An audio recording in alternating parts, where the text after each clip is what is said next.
Hello, everyone, and welcome back to Perpetual Chess. We are rejoined by a longtime friend of the pod who I will bring in momentarily. First, wanted to give a shout out to our sponsors, Chessable.com. Our mutual friend, our guest and I, and his co-author has a brand new Chessable course out. We're speaking, of course, of FM Nate Solon Evaluate Sicilian. Of course, Nate is a data scientist and utilizes the Lichess Explorer to find unexplored lines, always does deep work. So that's one worth checking out. And Solveig Freeberg has a new course out, better known as Rookie Redhead. If you're looking to get to the 1000 level, she recently did it and has a course to help you with that. And of course, there's tons of other stuff, books designed for the Chessable format, so on and so forth. So be sure to sign up for Chessable Pro and use the link in the description if you do so to unlock some features or just check out what they have to offer. And as for our guest this week, he wears many hats in the chess world, as many of us do. He's a former youth champion and was a Sanford Fellow here in the U.S., although born in Ukraine. He's a trainer, an author, a Chessable author with a brand new Chessable course out called Every Gambit Refuted. And I am pleased to welcome back to the podcast, Grandmaster Eugene Perelshteyn. Welcome back, Eugene. Thank you, Ben. I'm happy to be here. It's been a while. It has been a while. Yeah, there's so much stuff happening. And, you know, I record these episodes more often than not, like 2 weeks in advance, just to stay ahead of the workflow and any cancellations, which do sometimes happen. And that makes it hard for me to keep up with all the chess drama, Eugene. But as I was brainstorming stuff to talk about, there is a dramatic story that I have not hit. And, you know, sometimes we also just want to stay above the fray. But with your Gambit course and with some drama that happened within the last month, I thought that we might catch up on a certain dodgy Gambit. Now, first, I'm going to need to do a brief explainer. But before I do that, so I'm referring to a Grandmaster named Brandon Jacobson was banned from chess.com after he played a long bullet match with Grandmaster Daniel Naroditsky. Brandon was playing on an anonymous account and only later outed himself. And he was playing this dodgy opening. Now, I'll pick up the story in a minute, but Eugene, when this happened, this kind of blew up on Chess Reddit, as many things do. Were you following this particular bit of chess drama? I would say initially I definitely have heard of this drama, but I'm not really following the world of bullet chess, so I didn't really go through the games. And, you know, I know Daniel Naroditsky is probably one of the best bullet players in the world. And if you lose every game against a4, rook a3, or a5, rook a6, that does catch people's eyes. And I think everybody was guessing, who is this anonymous GM? Yeah, and the GM in question, Brandon Jacobson, actually ultimately outed himself. He made a post on Reddit saying, "It was me, and by the way, I didn't cheat," gave a lengthy explanation. The Gambit, as it turns out, no one knew before this, but the Gambit, as it turns out, is called the Meadow Hay Gambit. And Grandmaster Jacobson basically went into detail that he and another titled friend had cook this up, and it's not as terrible as you might think, and that it can lead to some pressure. So defended himself and his honor. But first of all, Eugene, as someone who's gone deep on all of these gambits, is Meadow Hay Gambit in your Chessable course currently? Good question. Yes, having done gambits for the past many months, I can tell you that you can guys be rest assured this gambit is as bad as it sounds. When you play on move 1, a4, and on move 2, rook a3, giving up the exchange. So after a4, e5, rook a3, bishop takes a3, knight takes a3. I have done some research already since the match. Black pretty much gets an advantage with any normal development. So when Brandon, and I did read his extensive Reddit post. When Brandon says he has practiced this against his buddy Andrew Hong, and then he realized this is a very serious opening, I think there's a little bit of tongue-in-cheek in terms of how serious it is. It is absolute garbage. Moreover, I would love to see this played against me over the board. Okay, so yeah, and of course, Bullet is different than over the board. And for context, Brandon Jacobson, very bright guy, went to Columbia University, I believe, at the age of 16. Very strong blitz player. He's had good results in the past, but nonetheless, to beat Daniel Naroditsky in a Bullet match, I mean, Daniel's obviously undisputed, certainly top 10 Bullet players in the world, probably top 5. So certainly raised some eyebrows. Have you, Eugene, met Brandon at all or had a chance to play with him? I do have a memory that I played next to him. I want to say, I don't know, over 5 years ago, maybe more, in some World Open. He was like this tiny kid. And then I think we did a little bit of post-mortem where he was analyzing next to me. And I was pretty surprised how good he is. I don't remember who his opponent was, but he was already like, I would say, 2,400 strength player. And he looked like this tiny kid. Right. Yeah, and that's what makes it so tricky in this age to know, like, was someone using an engine? Weren't they? Because someone like Brandon, who's obviously, he's a grandmaster, he's an incredible player, but he's not considered world-class in blitz. But he's, as he wrote about in the Reddit post, he's had an up and down relationship with chess. His results have been uneven, but he does feel like he can play at someone like Danya's level when he's focused, even if he's playing a troll opening, like the Meadow Hay. And of course, this kind of touches on the broader debates that have been taking place in the chess world. Particularly, I think of Joe Spim on chess.com, Grandmaster Jose Martinez, who there's zero proof he has done anything wrong in terms of using engine assistance. He's often wins Title Tuesday, always in the top 10, top 15. He's a former youth champion, so a strong player, but he's never been a 2,700 player. And there have been veiled accusations from people like Vladimir Kramnik and Jan Nepomniachtchi.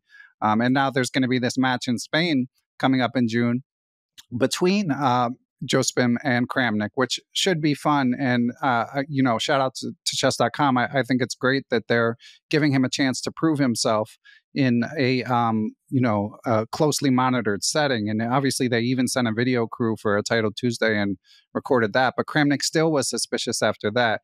Anyway, I mean, it's just these.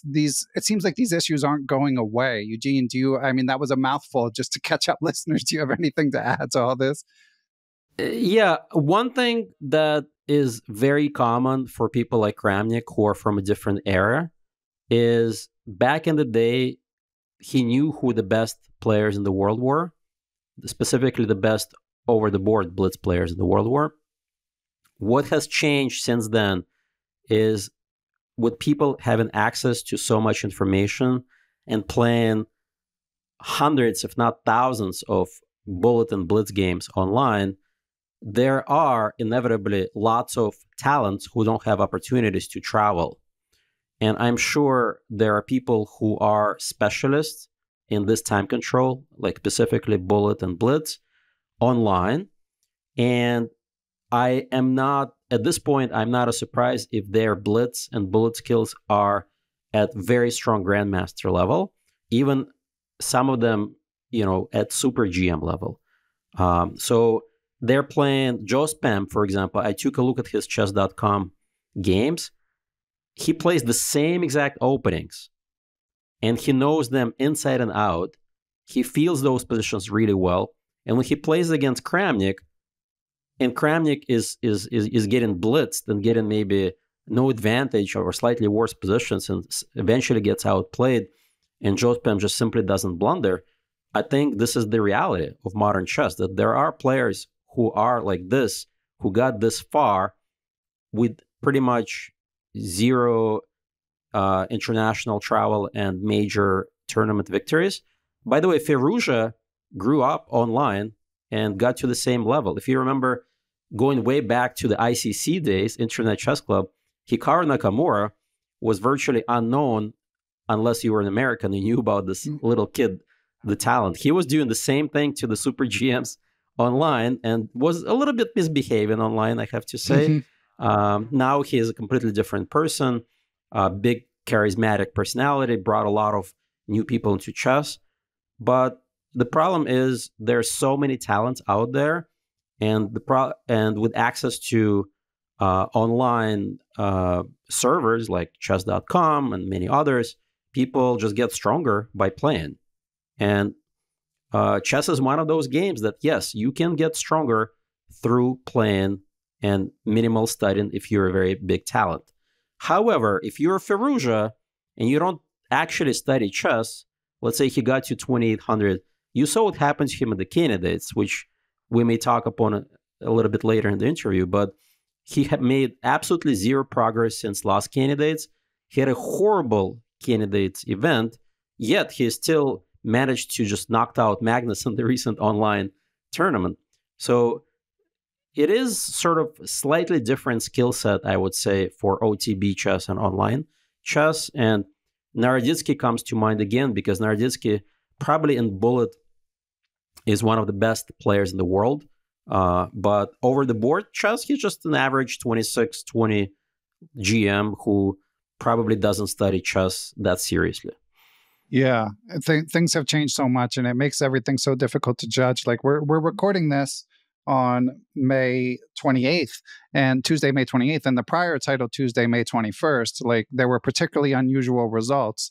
And, you know, again, people like Nepomniachtchi were just like, you know, commenting things to the effect of, oh, this is just precious. But again, it's just really hard to know. You know, I mean, a lot of listeners might have heard me and the aforementioned Nate Solon interview Eric Alabest of chess.com. I felt like he made some compelling arguments, but I also understand that when you look at a list like that and you don't see super GMs at the top, it's confusing, especially because like someone like Yospim, I think a lot of people have taken a look at it as you did, Eugene, and said this kid is extremely talented. He specializes in blitz, and they're willing to give him the benefit of the doubt. But then every time a new name crops up, and especially if a handful of names crop up together, it's suspicious. And then the Brandon Jacobson story is its own thing. So yeah, it's right. It's tough, but you know, when I talked to Eric and when he mentioned, you know, the proprietary browser that they're developing that will make cheat detection even stronger, like that sounded promising. As far as I know, it hasn't been launched yet at the time we record, but it's hard to see a complete. It's hard to see a solution that pleases everyone. Do you agree with that unfortunate assessment? Yeah, I mean, I'm not an expert in the title Tuesdays because I don't usually play in them, so I can't comment on which measures will work and will not work, but definitely more measures are needed because there's so much hype, or rather hysteria, around the topic of cheating in chess.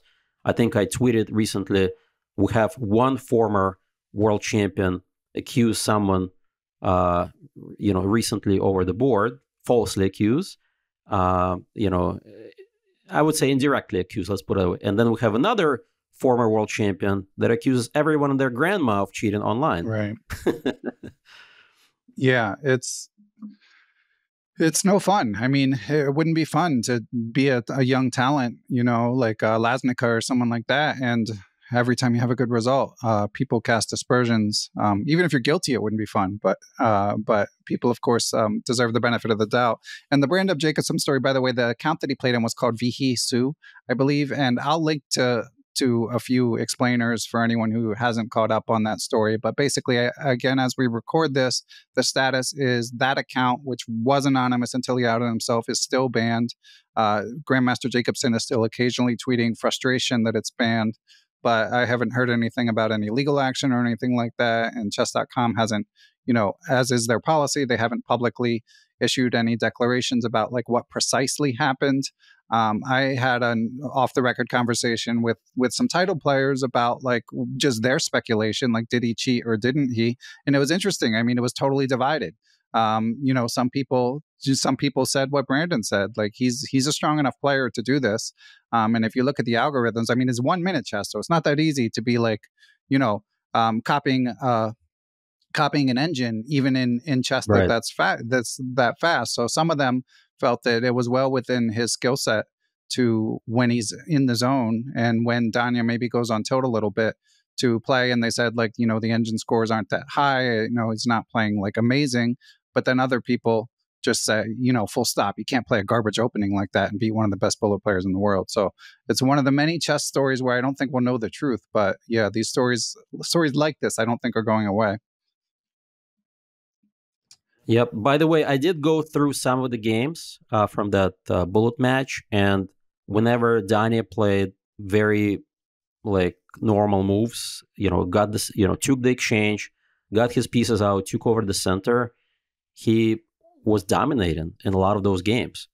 And the fact that there was some crazy tactics later on with probably seconds on the clock and the games turned around, that just speaks volume for the tactical genius that Brandon has, right? Yeah. I mean, he was thoroughly outplayed in majority of the games when Daniel played good, solid moves.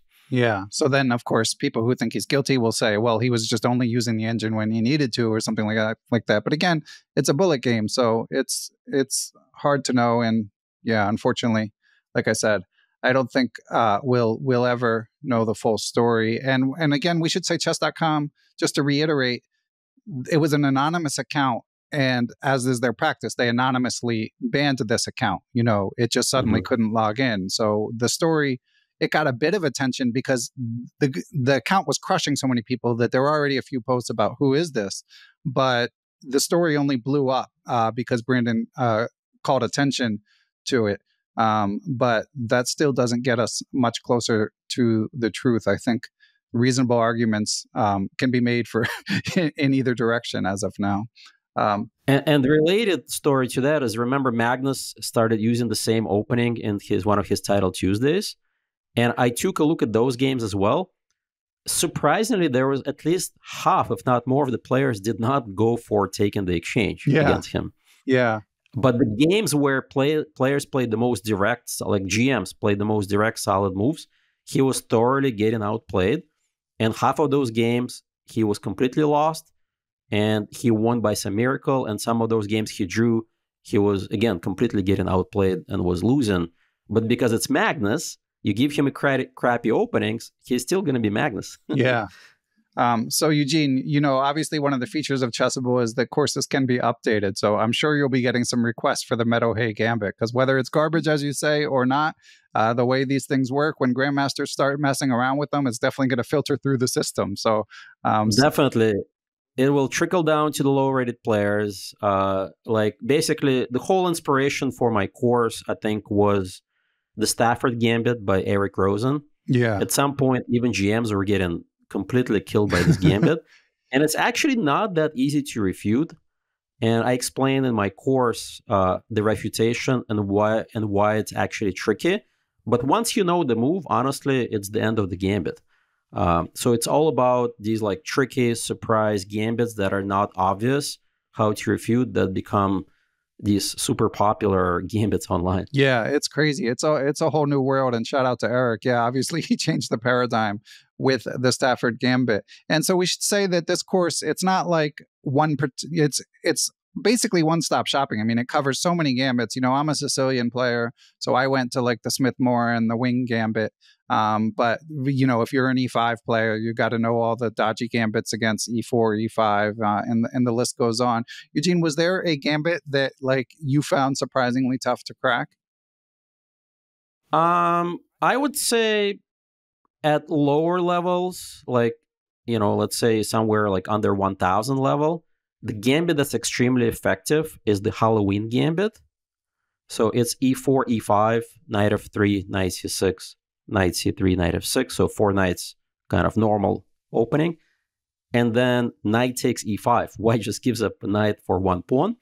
But the problem at lower levels is that people hang on to material too much. And after knight takes E5, D4, black needs to make 2 backwards moves with their pieces, but then to sacrifice a pawn later, and I explain in my course what that move is, to actually punish this gambit. But if black plays kind of normal-looking moves, developing moves, try to hold on to material as much as possible, white gets very serious initiative. And pretty much when I show the Halloween Gambit to my students who are under 1,000, they score like insane points because black players just fall apart. Yeah, it's funny. I mean, even as like a 2,200 USCF player, like I try to avoid these gambits. I recently attended a charity event for honoring chess in the schools. It was like I mentioned it actually on the pod that I was going previously, but it was like a chess/poker hybrid. And I was sitting with someone who's like working in private equity now and was there to support the cause. I apologize, I don't remember his name. I don't think he's going to listen anyway. But anyway, so on a break from the poker, he wanted to play a game of blitz, even though he was a bit rusty. He was about 2,000 rated, so it's a fairly even match. But I played the Sicilian against him. He played the Smith-Morra, and I felt like this is a charity event. I should take the pawn, even though in reality, even though Eugene, as we'll get into probably later, I'm a fan of your hyper-accelerated dragon course. So I play that, but I also play the Sveshnikov, and I'm a longtime fan of Krzysztof Salecki's work. So I've been playing knight f6 and declining the Smith-Morra because that's what he recommends in the Fight Like Magnus course, and I've had good results with it. So I don't know the lines when you take the pawn, but I was like, this is a charity event. You know, Smith-Morra players love to play the Smith-Morra. You know, it's not in the spirit of this event for me to like, you know, optimize and play the line I actually know. So I tried to take the pawn, and I got totally rolled and crushed by the guy in like 13 moves. And you could tell he took great joy in this. So it was a mixed bag because on the one hand, I sort of got what I wanted, but on the other hand, I didn't, because I was like, maybe I shouldn't have done that after all. Now I feel like an idiot. But I felt like it's emblematic of the Gambit culture now, that you can't mess around. You know, you have to play the stuff you know, and you have to do a little bit of work. That's right. And I would say Smith-Morra is one of the more sound gambits in terms that it cannot be refuted. But Black just gets a very good game if they know exactly what to do. But as always, if you just kind of just play normal moves without thinking, and White player gets the initiative, and White is a very good attacking player, it's definitely going to be tough. That's why I definitely dedicate quite a lot of effort to trying to refute the Smith-Morra in my course. Yeah, and that's when you definitely have to know if you're a Sicilian player. And as you advise in the intro to the course, like, you're not saying you have to learn every gambit, but start with the ones that you actually face. And this is a good way to be prepared for them. Yes, I would actually say my course doesn't just teach you how to play against the gambits, it teaches you how to play chess. What I mean by that is the relationship between development, like developing your pieces in the opening, and material is not well understood, especially at lower levels. And I explain to them when we take the material, and more often than not, we give back the material to get a big initiative. So funny enough, like against the King's Gambit, I want to sack the pawn back after White plays f4. So I play d5. Right. Like the counter gambit idea. But later on, sometimes after they take on d5 and I take on f4, I even play pawn to c6, meaning that I want to get my pieces out as Black as quickly as possible. And I think that's the lesson that a lot of lower level and club level players will really learn from my course, is to play development moves, to give back the material at the right moment, to always be ahead in development. And that's very important. Yeah, and that actually ties into a question from the Patreon mailbag. So you touched on this somewhat, but I think it's something a lot of people encounter and actually gets to my story about the Smith-Morra. So this is from Roy Lopes. Thanks for helping to support Perpetual Chess, Roy. And he says, when I encounter a gambit for the first time, I feel like I'm walking a tightrope, trying to balance between materialism and sticking to opening principles. I'm curious how you generally approach new gambits when you come across them in your games. Any advice or strategies you could share, which would be really appreciated. So let's say someone ignores your course and then just like out of the blue faces something dodgy. Like, how should they think about it? Yeah, I mean, the most important thing is to be aware of how far, like, let's say you decide to accept some gambit, how many moves behind you'll be in development.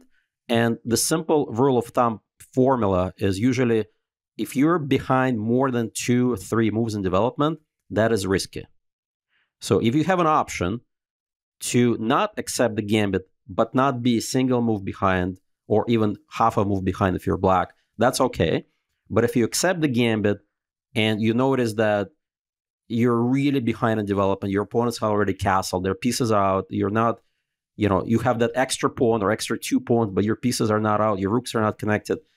To me, you're playing down 2 rooks. Right. Your rooks are not in the game. Your pieces are not connected. So I think my biggest advice is to think which pieces are on the board and how active they are versus the pieces that left the board. You know, that's the most important part. Like activity of the pieces and mobility of the pieces and the safety of the king, I think are very important.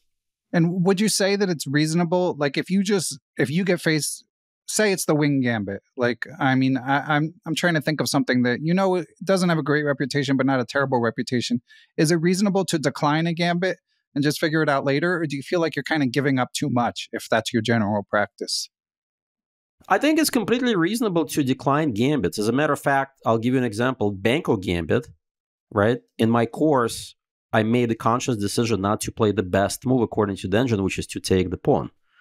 Because the Banco Gambit is strategically very sound opening that Magnus Carlsen has played in his career. I think I counted over 20 times with great success, because strategically Black is very sound, and Black actually wants to reach an endgame down a pawn, which is a little counterintuitive, right? Because as beginners, we're taught that trade when you're pawn up and going to the endgame. But Banco is slightly different. So I actually recommend Queen C2. So after D4, Knight F6, C4, C5, D5, B5. I don't recommend White to take the pawn. I recommend this very unusual idea, Queen C2, to play for E4, to play for the center. And I feel like people, especially like club players and below, will appreciate that, because if you take the pawn on B5, then you basically play defensive chess for the next 10 to 20 moves. You have to consolidate, you know, shut out any counterplay, do a lot of prophylactic thinking. And these are exactly the areas that lower rated players struggle with. And I feel like even though objectively the engine will say take the pawn, will give, let's say, +1 or close to +1 advantage, I think for a human to do that is, to maintain that, is very difficult. Yeah. And as you mentioned to me, like when we were emailing, like the lesson of ignoring the engine in terms of like, don't just follow what it says is the best evaluation. Like that's something that was really presented clearly at the candidates. And we'll come back to that momentarily. But I did want to highlight a couple other points on the Gambit front. Number one, as you mentioned in the intro, the Queen's Gambit, stuff like that. That's not in here, right? Could you explain why? Yeah, obviously the Queen's Gambit, even though the Gambit is built into the name, it's not a true Gambit, because White, 99.9% of the time usually gets back that pawn. And many very sound Gambits, like if you think about the Marshall Gambit in the Roy Lopez, like that was like probably one of the most soundest Gambits out there in the Roy Lopez. Magnus has used that repeatedly in his career, as well as many other top GMs. Of course, that's not part of my course, because I don't try to give every single sound Gambit in this course. I mostly focus on very popular and mostly unsound Gambits, but I do include a couple of very popular sound Gambits. As I mentioned, the Banco and the Blumenfeld.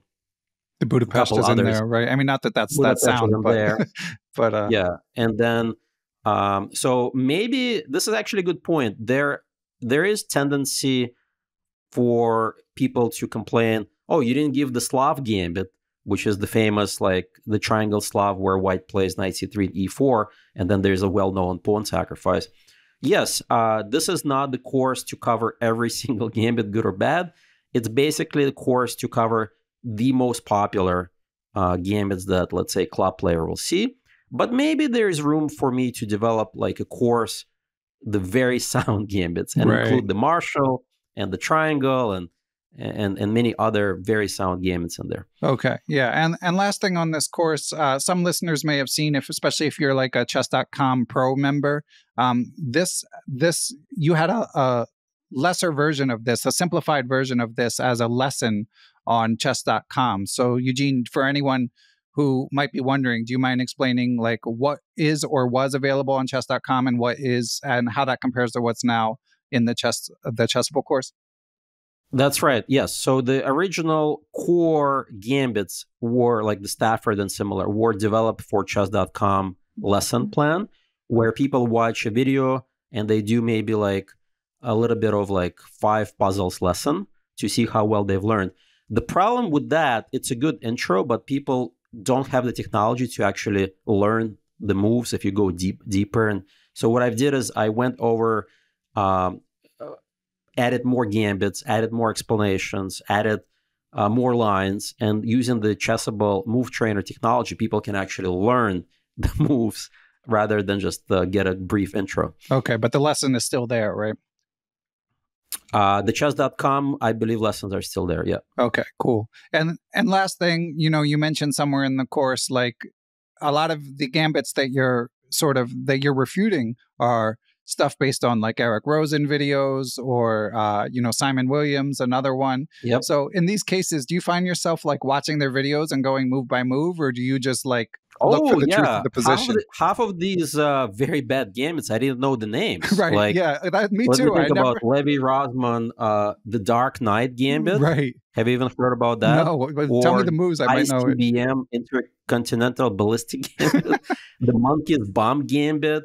I mean, there is like a whole world of these gambits out there, because I think the creators, they kind of cater to their audience, that there's a lot of beginner players who love catchy names.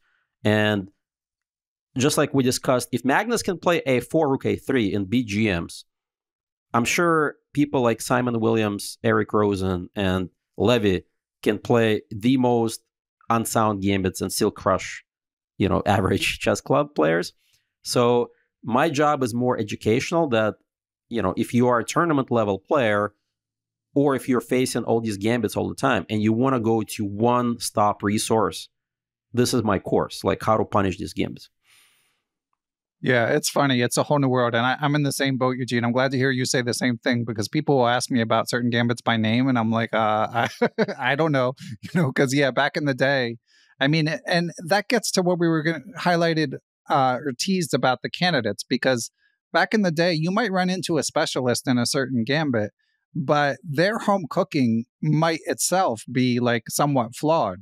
But now, with people like Pragg playing like the deferred Schliemann at the highest level, like I feel like things have changed a bit, in that people can deliberately play the not best moves, but know the not best responses cold, and that's even possible at the club level. So, what do you think the implications are for amateur players? Is it more important to have some kind of clue against these openings?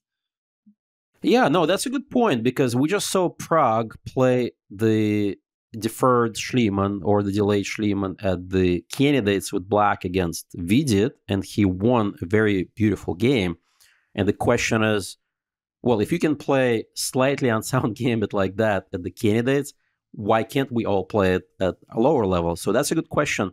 I think people don't realize that how much work goes into playing that gambit in that game. Pragg would not repeat that gambit probably ever again. Right. Because it's all really about surprise factor. Because if you think about it, there is so much preparation goes for each game. Vidit probably had to review hundreds and hundreds of lines of well-known established theory with his team and with his engine. And then he goes to the game, and then he gets surprised like on move, 4. Right. And all of your work is completely, because, you can't predict that stuff. All your work is gone, and you're playing against a well-prepared opponent. Pragg knows exactly weak areas in that gambit for Black. He also knows all the traps. And you know what? He's basically taken like you're the poker player. You can use the poker terminology, but like a well-qualified like bluff. Yeah, semi-bluff, basically. Yeah. Or semi-bluff. Because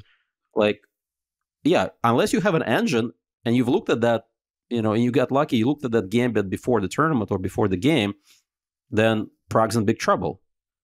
But he probably realized that Vidit's got more important openings to worry about. And the modern engines are so good that you can take any relatively semi-correct opening, and the engine will say that it's playable. Yeah. I think it's harder for club players, though, because as you say, Pragg put in so much prep.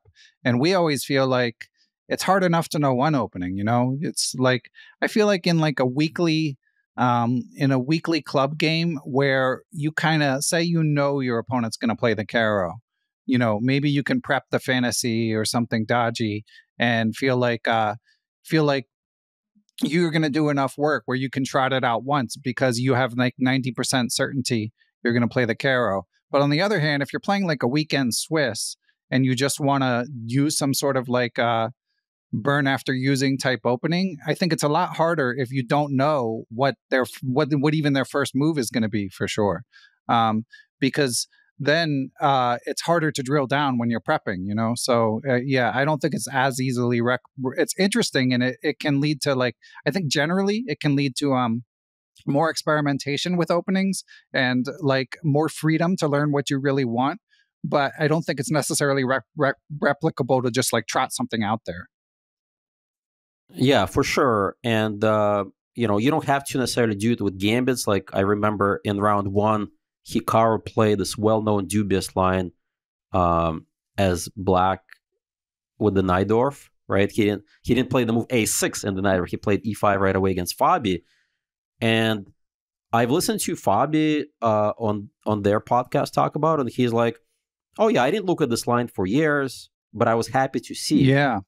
That was probably not the right choice by Hikaru, because White had so many promising ways against that setup that kind of like Hikaru put himself under a lot of pressure in that game. But then he doubled down. Did you see he played it in Norway yesterday in the playoff against Fabi? Oh, not yet. No. Amazing. In Armageddon? Like, yeah, he's just like trolling him at this point with it, because Fabi. Well, he needs content for his YouTube channel. Exactly, yeah, because Fabi was like outright dismissive. He was like, even in hindsight, even with it working, you know, I don't think this was a good choice for Hikaru.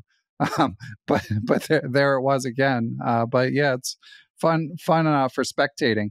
And bringing it back to the candidates, Eugene, I know you mentioned via email. I, of course, interviewed a few people who attended and love to get the reports. What games did you go for?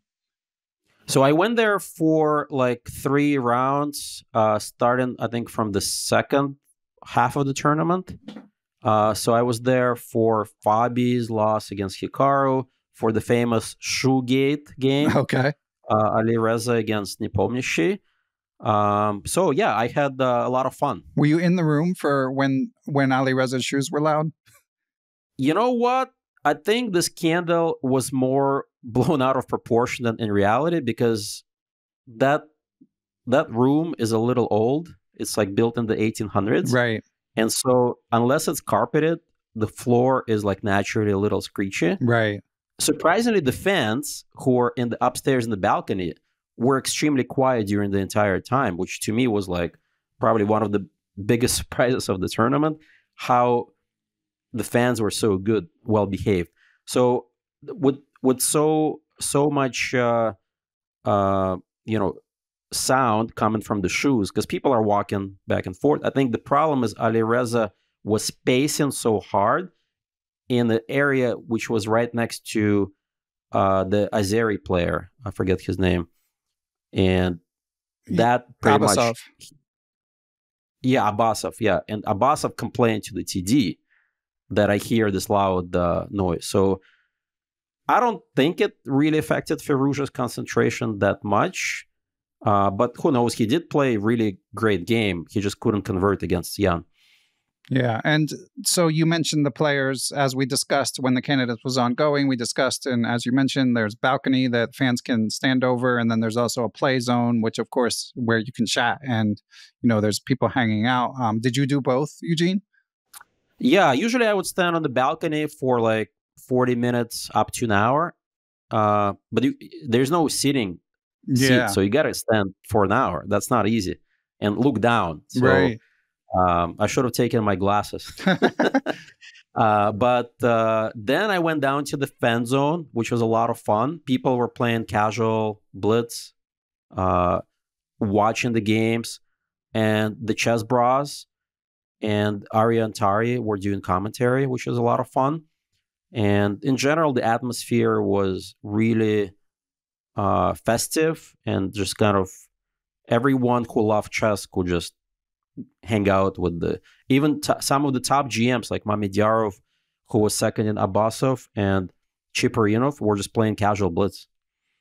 That's cool. And someone like you, Eugene, you know, pretty well-known grandmaster, like, do you have to buy a ticket like everyone else, or how does it work for you attending? Well, the funny part is day one, I did not buy the ticket in advance when I showed up and I went there, and they're like, we're sold out. So I had to use my GM connections ticket credentials. I said maybe I can get in, and eventually, like, they got me through the VIP, and I met up with Emil Sutovsky, who said, "Oh, I know you. Okay, I guess I'm known." And then he took me to the actual room where the players are playing, and I watched from the balcony. That's pretty cool.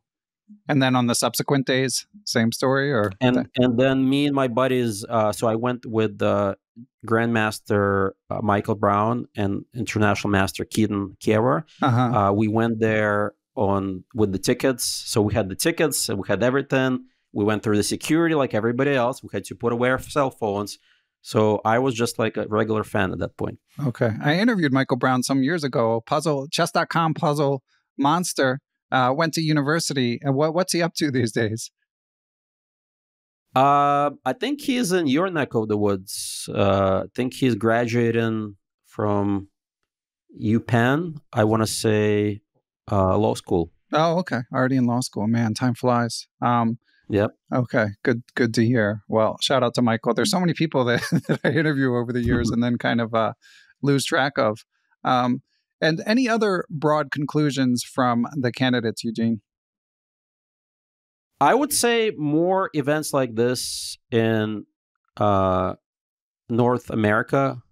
I think clearly the fans loved it. I think Sutovsky commented something. They actually had an amazing sales just from the tickets itself. Like they were actually making profit. So I feel like there is demand. I feel like fans love Hikaru and obviously all the young Indian talents and such. There's so many fans that love chess. Every day, people were standing before the round with little chess boards and pieces of paper for the players to sign. But mostly after, so many people were getting autographs. So I feel like there's a lot of demand for these tournaments in like North America, Canada, US. I want to see more of them. Yeah. If Fabio Nakamura had won, maybe we would be having the World Championship in North America. Had you been to a Candidates before, Eugene?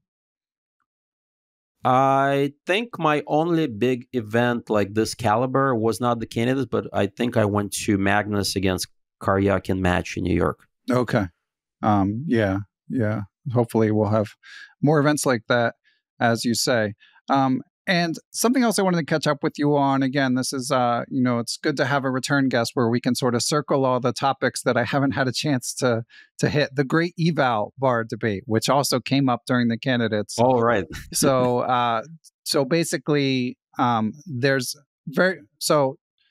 different broadcasts use the eval bar differently while they're presenting high-profile events, but a lot of people noticed during the Candidates that the commentators were much more aware of the eval bar than they had been previously. And that made people like the Chess Dojo guys come out and say that they felt like it was kind of lessening the quality of the broadcast. And then other people would push back and say, well, newer players need some sort of foothold to understand what's happening in the game. So where do you come down on how chess should be presented, Eugene? Yeah, so I'm a little bit impartial because I was actually one of the commentators on the Chess Dojo. So I'm definitely on the no eval bar camp category, but at the same time, I get it. Like, chess is a complicated game. There are a lot of young or rather new players, upcoming players who maybe need something like an eval bar. But at the end of the day, I think it comes down to the commentators. If the commentator is entertaining and explains things, whether there's an eval bar or not, I don't think it matters as much. But I think the biggest problem is people are so used to judging by what the eval bar says. Like, I have enough experience to tell you that there are positions that the eval bar may say +4, and the super GM will have a hard time finding that move. Right. As we actually saw Caruana Nepomniachtchi, where Caruana was winning, at least 5 times throughout the game. He had like +4 eval, but he missed those moves, and eventually the game was drawn. So I think the eval bar lessens the complexity of chess, and the lower level players will start judging the super GMs that they're just like putzers because they're missing these +4 moves. Yeah, it's a tricky subject because if you turn on a sporting event, the first thing you want to know is the score, right? So I think it's reasonable, but I also think I also joined the dojo guys for one of their round commentaries, and I think there's a place for more advanced players to actively seek to want to avoid that. And by the time I joined them, Eugene, I don't know if they were doing this yet when you joined, but they were doing the human eval bar where someone developed. They asked me for my human eval. Yeah, which was fun. Each the crowdsourced it among the people commenting to give your own evaluation. And then they were keeping that as a running tally on the thing. So shout out to them. Yeah, I think there's room for both of them. And the only point I highlighted when we were chatting then is I really enjoyed the chess.com broadcast. I'm a big fan of everyone who was on it. Grandmaster Hess, Grandmaster Naroditsky, Jovanka, like the list goes on. Tanya, everyone is great. But what I did notice that was different this time is I feel like it's one thing to have the eval bar on, like in the position on the board. But what was noticeable to me is that when they were going through variations, they also had the eval bar on. So if they were like spitballing a variation and it turned out a move they suggested didn't work, they would immediately know. And then they would say, oh, wait, you can't play that. And then they would know to look for. And to me, that felt like even more artificial. Right. And that, at least at my level, which I'm not the median viewer, but that kind of detracted from the experience to me of like people trying to figure it out. So even with the eval bar, I would like it not to be included on the variations personally. Yeah, it's a tough one because like even if I analyze with my friends and the eval bar is on, it sort of gives away a lot of information.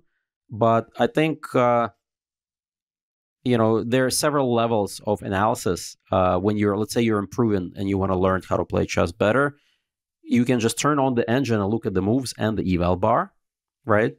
But the problem is then you stop thinking on your own. Your mind just turns off and you're just basically, replaying the engine moves. And so at the end of that analysis session, nothing, you don't remember anything. It's sort of like, where's that hour gone or 2 hours gone analyzing? So my recommendation for players who definitely want to improve is it's okay to have an eval bar on, but don't look at the moves. Yeah. And then you can guess, well, is this the good move? How does it affect the eval bar? So I think that's actually better than no eval bar and no frame of reference at all. And then when you're analyzing, unless you have a strong opponent who will kind of analyze back with you and give you ideas, like you need some kind of a tandem session, then it's much tougher. So I can see the positivity of the eval bar for people who are improving. Yeah. And as we said, generally, like the more presentation, the better. Obviously, there are sometimes budget constraints, but stuff like what the dojo guys were doing was fantastic. And on the topic of evaluation, Eugene, of course, I often recommend your book, Evaluate Like a Grandmaster. I interviewed you and your co-author, FM Nate Solon, when it came out. It seems like the book did pretty well. Is that how you guys feel about it as well? Well, surprisingly, I told Nate the book is probably not going to do well because people don't read chess books anymore. But it is actually quite a surprise that I think it was a relatively new concept and also pretty easy to go through. It's not like a very difficult exercise book where you read first 10 pages and then you stop, because there are a lot of calculation books out there that are pretty difficult. So I think this book is sort of more instructive / entertaining / you get feedback immediately, because for each puzzle you don't have to spend more than like a few minutes max. We actually recommend when you try to solve them not to use too much time. So you can go through this book, and surprisingly most people went through the entire book, which is already a big achievement because there's like 20 puzzles in that book, or maybe more. But basically the idea is it sort of teaches you both intuition and how to quickly assess positions and what to focus on in a position. So it sort of tests many different things that your average calculation books don't really test. Yeah. So maybe there's a little bit of calculation still required for like 1 or 2 movers in the book, or you have to visualize a certain sequence several moves in advance. But generally speaking, I think it's very accessible from low club players to even master and higher. Yeah, I agree. As someone who read it, greatly enjoyed it. And it's been coming up more and more on the pod. And, I think about it when I'm playing, where if you calculate some variation, but you don't know how you're doing at the end of it, um, it makes it hard. So any chance of a sequel to that book, or are you guys too busy with your Chessable courses and such? That's a good question. I think given that Nate did all the hard work of putting it together in terms of formatting and everything, we don't want that work to go to wasted, so it's natural to do the sequel. And just, we have more fresh puzzles as we're developing. But as you know, Nate had the addition to his family. Yeah, recently. Shout out to Nate. Congratulations. He just had a baby. Shout out to him for being a great dad. Yeah. But I think once things sort of settle down and, we're both busy as Chessable authors as well, I feel like there may be a sequel to that book. So Stay tuned. Oh, good. Glad to hear it. Yeah, because it seems like, obviously I enjoyed it, but it gets a lot of positive reviews generally. And what else are you working on, Eugene? Yep. So my next project, it's an early infancy. I have a big project for Chessable that I have started. And it is basically, if you remember one of my original books that I co-authored over, 20 years ago, Chess Openings for Black Explained with Gingy and Albert. So what I'm going to do is I'm going to take the core recommendation of that book and make it a complete repertoire for Black against D4 and similar, like Knight of 3, C4, pretty much every move that White throws at you except E4. So it's a complete Black repertoire. I'm going to recommend the Nimzo, the Bogo, and probably the symmetrical English if they play C4 and G3 for Black. And that goes hand in hand with my other course, the Hyper Accelerated Dragon, which I already cover, a complete repertoire against E4.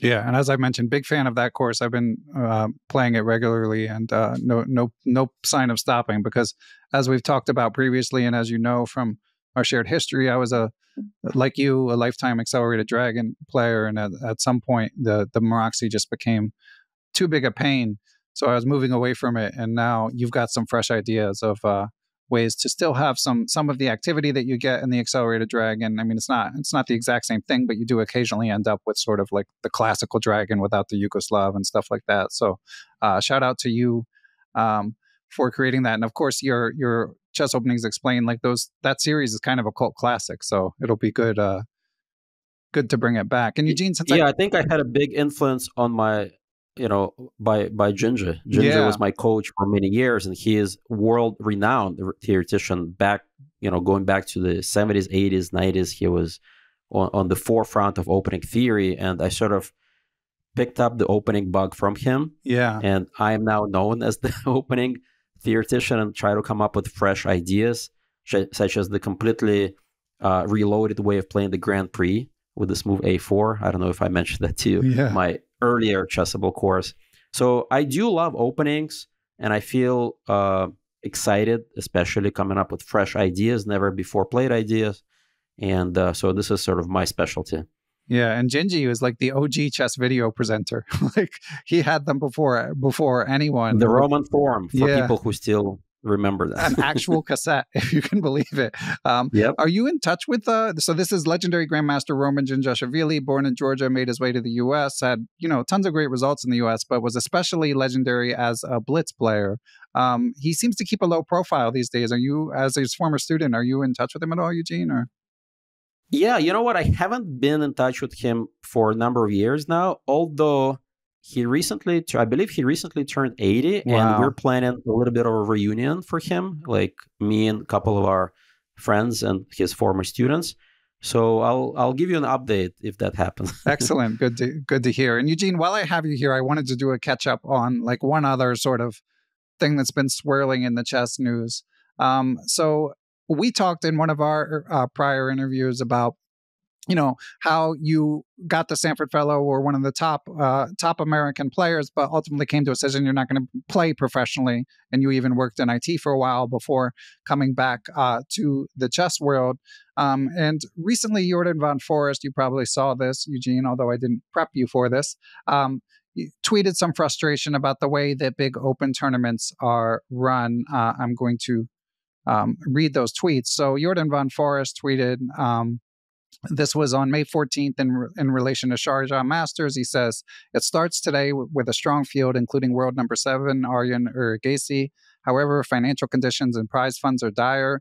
Even 2,600 to 2,699 GMs are sharing rooms with no coverage for flights. Compared to last year, the financial conditions for chess players have worsened. Previously, some financial compensation was offered, but now even that is gone. I think there's a troubling trend. Opening tournaments are getting stronger, but conditions and prize funds are stagnant or declining. It makes me wonder how professionals are sustaining themselves in such an environment. The FIDE circuit seems to aggravate the situation rather than helping, as it encourages top players to play these openings, thus giving sub-top players less of a chance at the prizes. So I'm guessing you saw when that went around, Eugene? Yeah, I did see that tweet, yeah. And what was your reaction? Well, my reaction is welcome to the world that we've been living here in the U.S. for the, past, I don't know how many years. Like when I first played in the U.S. tournaments, when I became a GM, like if you think of an open tournament like World Open, we never get conditions, even hotel. So I feel like European players are slightly spoiled to begin with because obviously GMs should get conditions or some kind of accommodations. But I think what's happening in these tournaments is we have a lot of big open tournaments are, I guess, if you think about like Gibraltar, right? There's just less of them, period. And strong players, we have way more strong players. And people like Arjun Erigaisi, who I think Jordan is referring to, he probably accepted to play at a tournament like this with minimal appearance fee, or I don't know if they even give him appearance fee because he's top 10 in the world.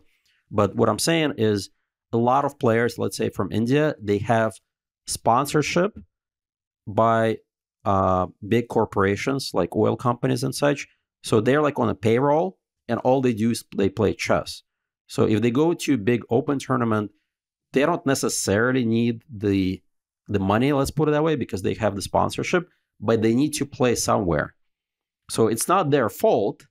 It's sort of the fault of the system in a way, because if Erigaisi doesn't get invited to, let's say, Norway Chess or some other major tournaments, he's going to have to play in big open tournaments. And so we have too many strong players, too few big opens. As such, this is the reality. Yeah. Yeah, I had a similar reaction. I mean, obviously, I'm not a grandmaster, and certainly my sympathy goes out to players like Jordan, obviously tremendously accomplished, and you would love to see people like that continue to be able to compete. But it's just tough because the tournaments are not necessarily making money themselves, so it's hard to demand better conditions when it's not like there's a paying population buying tickets, to see it. I mean, here in the U.S., we've got this extremely capitalist business model that Bill Goichberg developed, which, where everyone who's not a grandmaster pays a high entry fee and tries to win prizes in like the under sections. To me, that's like a far from perfect system, and it doesn't lead to conditions for grandmasters either, but it does sometimes lead to bigger prizes. But basically, I mean, I don't know. It just seems like a situation where the only real solution is for chess to continue to grow. Like, other than that, I don't see a way that would change. Do you see any like alternative scenario? Yeah, I would probably agree with you. I think the problem with like U.S. big tournaments that Bill Goichberg organizes, they've been pretty much the same for, as far as I remember, past 20 plus years. And the prizes haven't increased at all. Yeah. Everything else has increased dramatically due to inflation. And hotels are more expensive. Food is more expensive. Travel is more expensive. But the first place is the same as it was 20 years ago, for example. And unless there is more competition or some kind of influx of sponsorship, maybe people like Levi Rosman, who are extremely successful, will say, you know what, I'm going to do my type of chess tournaments and I'm going to invite all the GMs, or perhaps St. Louis, like Rex. And, chess world is not really held together by sponsorship like big sports like tennis. Chess world is held together by individuals who love the game. And it's how chess survives. And it's been like this from 1800s. Yeah. So unless there is a corporate influx of money and big kind of centralized system, I think we're still living in the ancient ages of business as sport here. Yeah, but it is a bit unfortunate in that there has been some growth. There's a lot more interest in chess, but there's no, as Jordan alludes to, especially because the top players still need to compete, and there's only so many invitationals. So it hasn't correlated to more middle class. Like my friend Jen Shahadi tweeted about how basically with chess creators, there's like a power law distribution where like most of the rewards go to the very top, and it's working that way in elite chess as well. And unfortunately, just got to broaden the base, I think, and Levy has talked about when in my interviews with him about potentially organizing tournaments or opening chess clubs or stuff like that. But these things takes time, and he's got a lot going on. So, but in the meantime, I mean, people like you, make courses, offer lessons. There's streaming, so there are more opportunities than before, but it's still not easy. Yeah, like every time I go to play in a chess tournament, I usually lose money if I don't win like first place, because I lose opportunity to teach that week. I have to travel. I don't usually get, accommodations or appearance fees. I'm just an average GM. And so I sort of like realized that's the world we live in. And for me, chess, because I love chess, I would still play chess even if I lose money in the tournament. But as a coach and a Chessable author, I am, grateful for the opportunity because, really I can make a living being as a chess coach. To me, it's like a life dream to do something you love and you get paid for it. Yeah. I mean, and you worked in IT and gave it up, right? That's right. I made the conscious effort to go, I had always a little bit of part-time students, but, I was working full-time for Symantec in a big, IT company. And then at some point I decided, you know what? I love teaching chess. I don't see myself in the corporate ladder. And I always felt at home among chess players. This is like my family. So teaching chess, and my students are from all over the world, from US to Australia. We all speak the same language. Yeah. And the same people make the same blunders. We all make the same mistakes. Yeah. So to me, teaching is, I've always loved to teach chess. I know some top players, I think Hikaru, they don't want to teach chess. They just want to play. But for me, teaching has always been something that I love to do.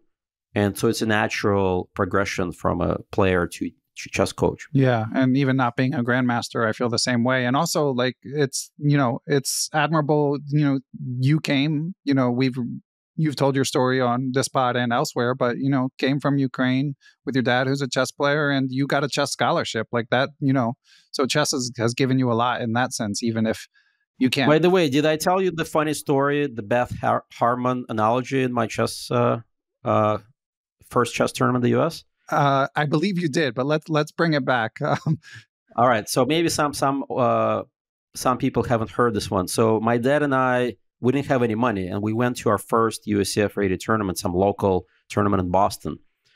And they organized like, well, there's an entry fee. Okay, how much? I don't remember, maybe like $15, $20. But we had only for one person.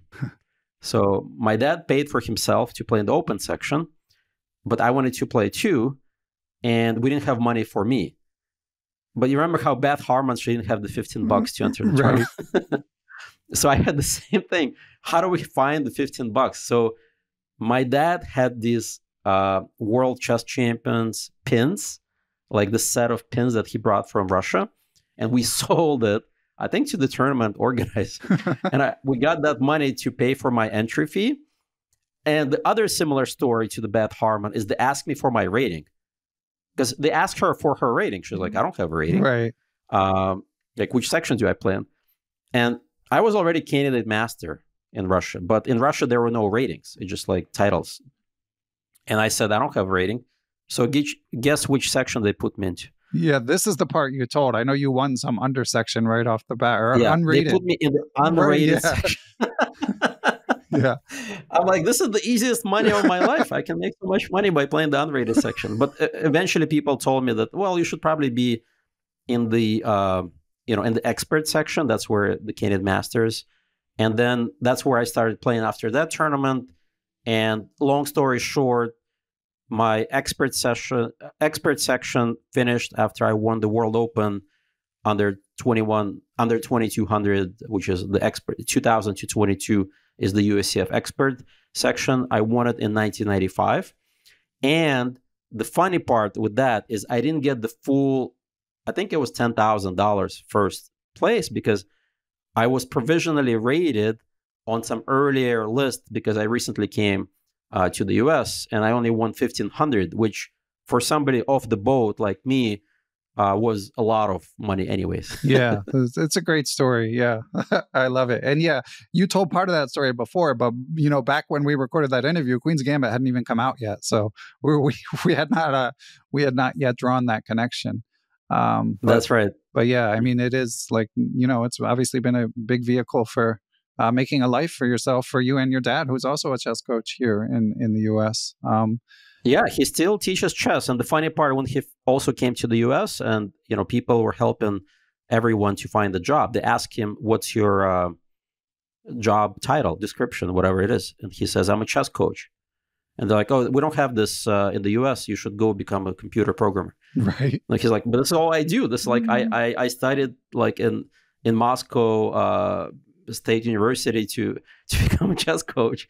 And so he basically started his chess business from scratch. Yeah. Amazing. Great story. All right, Eugene, we hit a lot of topics. The course is called Every Gambit Refuted. If you need to refute a gambit, it's good. Also, I'll give another shout out to the Hyper Accelerated Dragon course just because I'm a fan, although I don't really want everyone playing it because I still like the surprise value book. Evaluate like a GM. Anything else to hit on before we say our goodbyes this time around? No, I think you pretty much summed it up. So I just, again, for people who are wondering who this course is for, I would say it's from beginner to grandmaster, that some gambits are even interesting for, grandmasters to see my refutation and my ideas. And I have used pretty much modern engines to make sure double check all my lines that is completely sound. So if you have any questions whatsoever, you can send me a message on the discussion boards on Chessable. Okay, sounds good. And last I checked, you weren't taking students. Is that still the case? I'm very specific about how many students I take on because I don't like to have a big panel, but occasionally I do have openings, and right now I do have one opening. So if somebody is interested in lessons, they can reach out to me either on Twitter, which is, I think, Eugene Perel, and you can post all the links in the, Anywhere else? Twitter, unfortunately, is dying on the vine. Twitter, chess.com, chess, like all the usual places. Okay, sounds good. All right, Eugene, great to catch up, and hope to see you on the Eastern Seaboard one of these days. We got to make that happen. Thank you for having me, Ben. Okay. See you later.